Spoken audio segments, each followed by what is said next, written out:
Salut les amis et bienvenue dans la bibliothèque de l'étrange. On se retrouve aujourd'hui pour un nouveau bilan lecture. Et cette fois-ci, je suis contente de vous annoncer que c'était un bon bilan, un très bon bilan lecture. J'ai adoré ce que j'ai lu. Non, je pense pas qu'il y a eu de déception en vérité. Il y a des choses que j'ai un peu moins aimées que les autres, mais per total, c'était un très bon moment de lecture. C'était une bonne semaine de lecture ou 2 semaines de lecture, je sais pas exactement, oui, je dirais plutôt 2 semaines de lecture. Mais vous verrez tout ça dans les minutes à suivre. On va commencer par le maître encore et toujours, Classe to Risque, présenté par Stephen King et Bev Vincent. Je dois vous avouer que au tout début, je me suis fait un peu avoir, mais bon, je ne regrette pas du tout parce que je pensais que ça allait être des nouvelles coécrites par les 2 auteurs, mais finalement, c'est plutôt une anthologie des nouvelles où on retrouve des auteurs très connus et des auteurs un peu moins connus, en tout cas en France, selon mes critères. Peut-être que vous allez les connaître. C'est une anthologie qui parle de tout ce qui pourrait mal se passer pendant un vol d'avion. Il y a certaines thématiques qui parlent du deuil, de la famille, de la guerre. J'ai pas trop aimé les titres qui parlent de la guerre, sauf une grosse exception qui était une de mes meilleures lectures de ce recueil et qui a été écrit par Joe Hill. Je connaissais pas Bev Vincent, j'ai découvert sa plume. Il a écrit une nouvelle sur les zombies, c'était chouette. Pareil pour la nouvelle de Stephen King, ça s'appelait L'expert en turbulence. C'était vraiment chouette, c'était sympa, même si cette thématique elle a été déjà abordée dans plusieurs écrits de Stephen King, que ce soit l'Institut, Charlie, Tout est fatal, voire dans La Tour sombre. Vous allez comprendre si vous lisez cette nouvelle ou si vous avez déjà lu ces titres que je viens de vous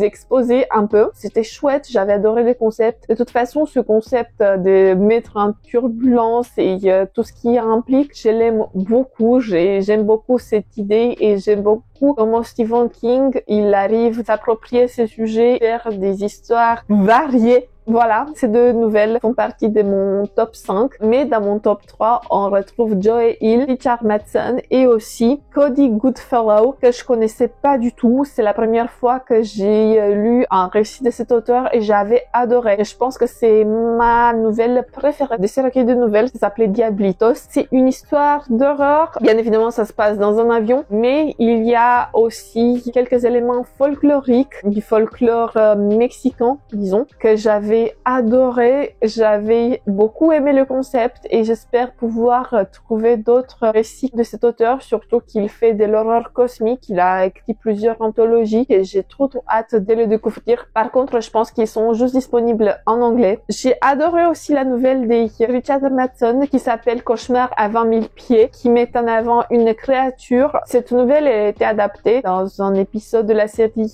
Twilight Zone. À ce que j'ai pu comprendre, j'ai jamais vu cette série ou ces films, je sais pas exactement, je pourrais dire des bêtises, mais j'ai beaucoup aimé ce concept avec cette créature. Et l'autre nouvelle que j'ai aimé beaucoup, c'est Vous êtes libre de Joe Hill. Il aborde un peu la thématique de la guerre et j'aime beaucoup comment cette idée est mise en avant. J'aime beaucoup comment les personnages sont développés et sont créés et la manière d'interagir. J'aime beaucoup leur psychologie. C'est très touchant. J'ai beaucoup aimé et ça m'a rappelé que ça pourrait être vrai. C'est triste, c'est touchant. J'ai beaucoup aimé. Je vous recommande ces recueils de nouvelles, mais par contre, ne lisez pas pendant votre voyage en avion. C'est à votre risque et péril parce que ça pourrait vous faire peur durant votre vol. Mais en tout cas, c'est un recueil de nouvelles. C'est une anthologie que j'ai beaucoup aimé.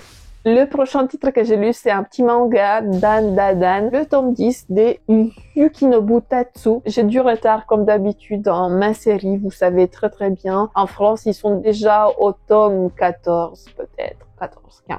Je sais pas. Quand ma vidéo elle sortirait, je sais pas à quel tome on serait déjà arrivé. Mais en tout cas, moi j'ai la série en espagnol. Je l'avais commencé en espagnol parce qu'il y avait un pack découvert avec 2 tomes. J'avais fait une vidéo à l'époque, il y a 2 ou 3 ans, quand je testais un peu le format des avis, etc. C'était pas une chaîne vraiment spécifique pour les livres à l'époque, mais j'avais passé un très bon moment. Peut-être que je vous ai épinglé ces vidéos quelque part ici si je ne ne l'oublie pas. Je sais pas exactement quel est son état, si c'est une vidéo dégueulasse ou pas du tout, je me rappelle pas. En tout cas, il y a quelques années, j'ai fait quelques concepts par-ci par-là qui touchaient au manga notamment, avant de commencer vraiment la chaîne. Voilà, fin des parenthèses, on va revenir à notre petit manga. Je vais pas vous spoiler le tome en lui-même, mais je vais vous faire un synopsis de la série en général. Ce manga s'axe sur l'amitié des deux personnages, Okarun et Momo, deux lycéens, deux collégiens, je sais pas exactement. Okarun, il croit en tout ce qui est extraterrestre, ovni, etc., etc., toutes les présences extérieures à notre planète, tandis que Momo, elle est une, disons, fervente croyante en tout ce qui est paranormal. Sa grand-mère est un puissant médium. Du coup, elle a toujours été entourée par cette idée des spirites, d'occulte, etc. Et au tout début de leur amitié, ils se donnent le défi de rencontrer et de confirmer la croyance de l'autre. Du coup, Okarun, il va dans un endroit qui présumé hanté, tandis que notre Momo, elle part dans un endroit où les arrivées d'extraterrestres, disons, sont assez fréquentes et chacun confronte la croyance de l'autre. Bien évidemment, les choses vont partir de là. C'est marrant, c'est déjanté. Il y a beaucoup de scènes what the fuck. Il y a un moment donné une vache qui est, disons, kidnappée par les extraterrestres. C'est trop marrant cette imagerie. J'ai adoré. Il y a même un animé qui est présent sur Crunchyroll. Si vous voulez vous faire une petite idée de ce que ça donne en manga, n'hésitez pas à regarder l'animé.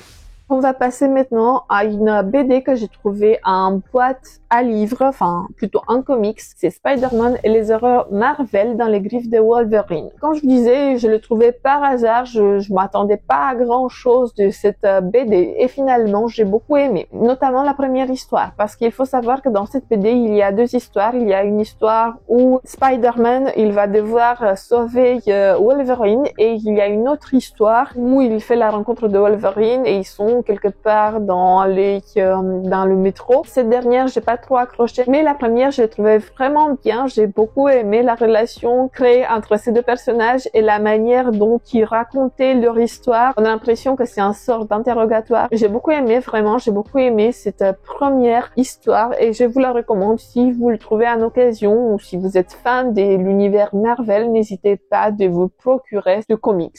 J'ai testé finalement Inju, la bête de l'ombre des Edogawa Honpo. Pour ceux qui ne savent pas, pour ceux qui ne connaissaient pas, même pour moi, parce que c'est mon premier titre des Honpo, son nom de plume est une anagramme de Edgar Allan Poe. L'auteur, il est tellement fan d'Edgar Allan Poe qu'il a choisi une anagramme de son nom. Je trouve ça fantastique. J'avais beaucoup aimé dans ce petit recueil parce qu'en fait, il y a deux histoires. Moi, je pensais que c'était vraiment un mini-roman, mais au final, il y a deux histoires. Il y a Inju, la bête dans l'ombre, et aussi le test psychologique. C'est tellement bien écrit, c'est délicat, mais en même temps, c'est complexe, c'est sombre. Il y a une noirceur qui se dégage de ce récit au fur et à mesure qu'on rentre là-dedans. J'ai beaucoup aimé les personnages qui sont présentés, j'ai beaucoup aimé la manière dont le récit s'est développé, j'ai beaucoup aimé comment Edgar Allan Poe, il a créé son histoire, j'ai beaucoup aimé sa plume. Du coup, ça va pas être le dernier titre que je vais lire de sa plume. Je vais me procurer d'autres et j'espère peut-être que je vais trouver d'autres titres de sa plume dans une boîte à livres. Je croise le doigt parce que ces derniers temps, j'ai fait des découvertes incroyables. Et revenons parce que je pars dans tous les sens. Dans le premier titre, on est dans une histoire d'amour qui tourne à l'obsession, une histoire très noire où on voit la noirceur de l'âme humaine, où on voit tous les dérives et tous les penchants pour disons, sadisme et pour la violence psychologique où les protagonistes ont des visages cachés et j'ai beaucoup aimé les déductions faites dans ce récit. J'ai beaucoup aimé la manière dont le personnage qui mène l'enquête, parce que c'est une sorte d'enquête, réfléchit et comment il déduit à partir de certains détails le développement et l'évolution de l'intrigue. Tandis que le deuxième titre, le test psychologique, part d'un postulat très simple. Il y a eu un meurtre et les commissaires doivent découvrir qui a été le coupable parmi les deux suspects. Oui, ça paraît très simple, mais ça se complexifie au fur et à mesure et j'aime beaucoup comment l'intrigue s'est développée parce qu'on part des postulats très très simples, des rencontres, des crimes, de l'argent qui est en jeu et après tout l'intrigue se complexifie. J'aime bien la noirceur des personnages et la manière dont ils sont mis en avant. En tout cas, je vous recommande ces petits recueils, ces petits récits. J'ai adoré de A à Z. Voilà. On va passer maintenant à quelque chose d'un peu spécial. C'est une pièce de théâtre par Ionesco. C'est Le Roi Seigneur. Je l'ai trouvé pareil dans une boîte à livres et je me suis laissée tenter parce que j'aime beaucoup la plume de Ionesco. J'aime beaucoup cette façon absurde d'envisager le monde extérieur et le monde qui nous entoure. Peut-être que j'ai pas saisi tous les tenants et les aboutissants de cette pièce de théâtre parce que comme elle s'inscrit dans l'absurde, il y a des choses et des détails qui m'ont échappé et je suis pas très bonne à analyser les pièces de théâtre, la poésie en général, mais j'ai fait de mon mieux. Dans cette lecture, moi j'ai envisagé qu'il y a eu pas mal de métaphores cachées qui montrent un peu la manière dont l'histoire peut effacer même le plus grand d'entre nous, même ceux qui ont régné pendant des années et des années dans un pays. L'histoire peut être très cruelle. Après la mort, tout s'efface. On ne retrouve plus les traces de ces personnes qui ont été très importantes à leur époque et qui ont marqué l'histoire, un bien ou un mal, peu importe. Et le temps, c'est juste un fleuve et très turbulent. Parfois, il y a des personnages, des personnalités qui font surface, tandis que d'autres sont vraiment effacés et on les oublie complètement. On prend pas en compte ce qui s'est passé dans ce passé lointain et parfois on n'apprend pas des erreurs anciennes. En tout cas, c'est un titre très intéressant, même s'il m'a pas touché en profondeur comme d'autres titres de Ionesco ont pu faire par le passé. Dans cette histoire, dans cette pièce de théâtre, on retrace la vie et aussi la mort prochaine d'un souverain qui a mené avec un point de fer son royaume. Il a vécu dans les excès, il s'est réjoui, il a fait des fêtes, des banquets incroyables et il a mené son empire à la ruine. Et maintenant, il se meurt et on a toute cette imagerie, on a toutes ces discussions burlesques qui sont autour de cet événement et on a aussi la manière dont l'histoire efface les traces du passé au fur et à mesure. Voilà, c'était une histoire intéressante, c'était une pièce de théâtre intéressante, mais bon, je pense pas que je vais me rappeler pendant des années et des années. Et on arrive maintenant à un thriller poétique que j'avais beaucoup aimé. Je l'ai repéré sur une chaîne anglophone. Je savais pas qu'il avait été traduit en français. Quand j'ai vu, je me suis rouée directement sur cette traduction. Ça s'appelle Les silences des repentis de Kimi Cunningham Grant. C'est une histoire profonde et même si j'ai repéré certains ficelles scénaristiques, ça m'a beaucoup plu. Ça m'a beaucoup plu parce que c'est profond. On a toute cette psychologie des personnages qui se dévoile au fur et à mesure. On voit que les mauvais choix de ces personnages, des personnages principaux, les ont menés là où ils sont aujourd'hui. On va voir que chaque bonne et chaque mauvaise action ne reste pas impunie et j'ai adoré la manière dont l'auteur ou l'autrice, je pense, c'est plutôt une autrice, a amener son développement. La fin, elle m'a beaucoup plu, elle m'a surprise sur certains passages parce que je m'attendais pas à ces détails sur certains personnages, mais j'ai bien aimé. Dans ce roman, on se retrouve devant deux personnages, Cooper et sa fille Finch de 8 ans. Ils vivent dans une forêt, ils vivent en ermite. La petite Finch, elle n'a jamais vu le monde extérieur tel qu'il est, elle n'a pas pu faire face aux merveilles et aux malheurs de la société moderne. Elle est même pas allée une fois en ville et elle vit dans cette forêt avec son père. Il se cache de quelque chose et parfois c'est étouffant, mais c'est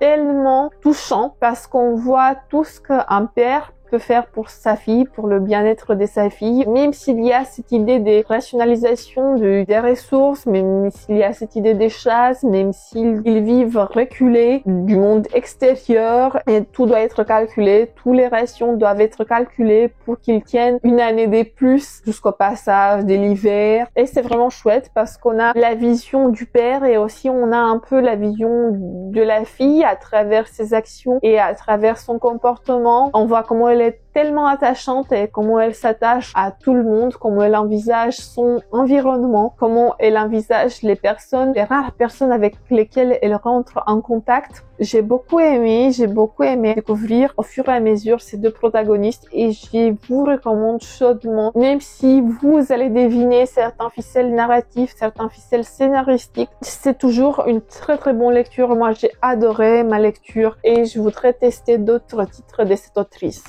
Et le meilleur pour la fin, mon coup de cœur ultime, même s'il y a quelques films que j'ai regardés, partez pas. Voilà, vous connaissez la chanson.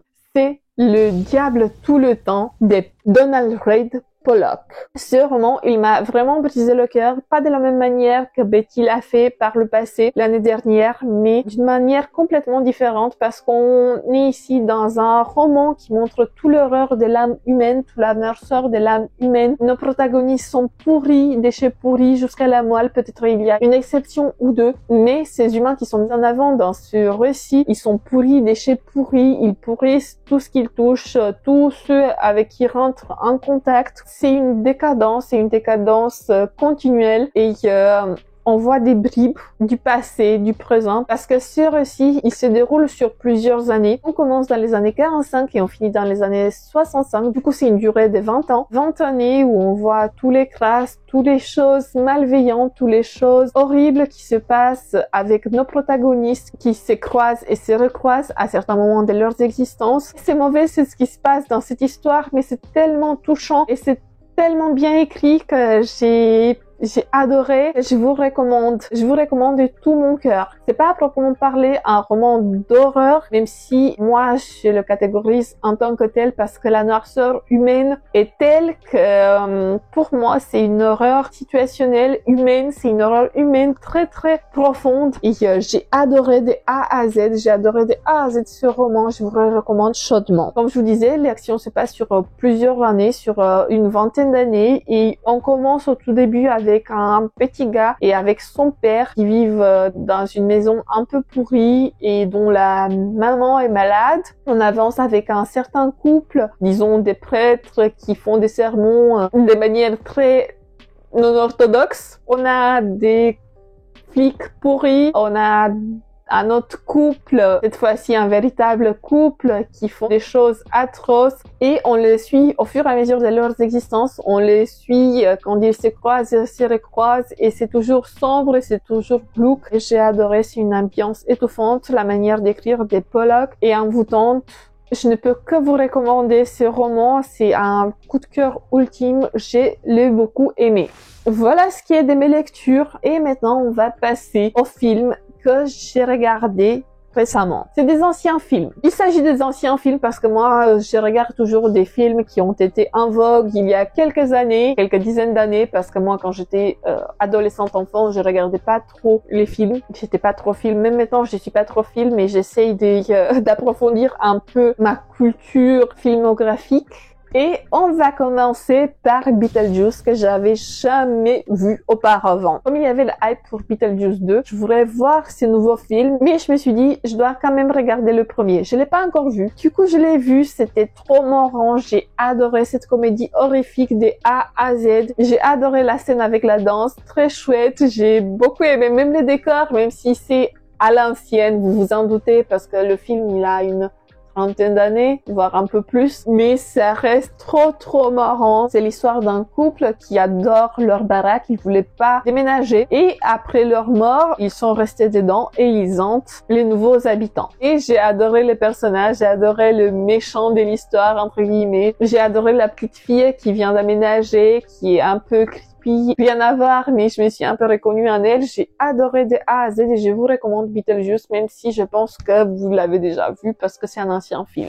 Quant au deuxième film, il s'agit de Constantine. Celui-là, je l'ai vu plusieurs fois, plusieurs moments de ma vie. C'est un film un peu surnaturel, horrifique sur le bord, mais que j'adore de tout mon cœur. Et chaque fois, c'est un véritable plaisir de rentrer dans cet univers, de découvrir et redécouvrir la prestation de Keanu Reeves, qui est magistral dans ce rôle de Constantine que j'adore. En gros, l'histoire se concentre sur notre personnage principal masculin, Constantine, qui est un exorciste atteint d'un cancer des poumons. Il va essayer de tout faire pour se racheter aux yeux des dieux, pour aller au paradis après sa mort. Et lors de ce récit, de son, disons, périple, entre guillemets, il va avoir affaire à des entités démoniaques, il va devoir faire des exorcismes, etc., etc. Il y a toute une histoire qui se crée autour de ce personnage et autour de la découverte d'un artefact sacré qui pourrait détruire l'humanité. J'ai adoré, j'adore toujours ce film et je vais re-regarder à un autre moment de ma vie, je suis sûre et certaine, peut-être avant l'apparition du deuxième film, Constantine 2, qui est en production. On croise le doigt pour qu'il voit le jour. Voilà les amis, c'est tout pour aujourd'hui. Ça, c'est tout ce que j'ai pu lire récemment, dernièrement. Dites-moi dans les commentaires si vous avez déjà lu un de ces titres. Dites-moi également si un de ces titres vous donne envie. En tout cas, je l'espère. Je vous fais plein de bisous. Que les chats soient avec vous. Ciao tout le monde. Bisous.